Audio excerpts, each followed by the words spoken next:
කුරුණෑගල දිස්ත්‍රික්කයේ පොල්පිටිගම ප්‍රදේශයේ පිහිටා තිබෙන හක්වටුන ඔය ජලාශය කියන්නේ ඇත්තටම දෙනතට වගේම හිතටත් ලොකු සහනයක් ගෙන දෙන අතිශය සුන්දර තැනක්. කඳුපන්ති සහ මහ වනයෙන් වටවුණු මේ නිස්කලංක වැව් ඉස්මත්තට ආවම දැනෙන්නේ පුදුමාකාර නිදහසක්. ගොවිතැනට වගේම මුළු පරිසරයටම ජීවය දෙන මේ මහ වැව අසලදී අපිට අද හරි අපූරු අත්දැකීමකට මුහුණ දෙන්න ලැබුණා.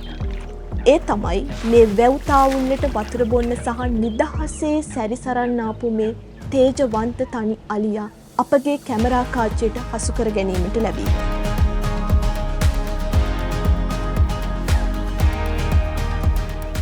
මහසෙන් රජ සමයටත් එහා ගිය දිගු ඉතිහාසයකට උරුමකම් කියන හක්වටුන ඔය පරිශ්‍රය කියන්නේ සොබා දහමට ආදරය කරන කෙනෙක් ජීවිතේ එක සැරයක් හෝ නැරඹිය යුතුම ඉසව්වක්.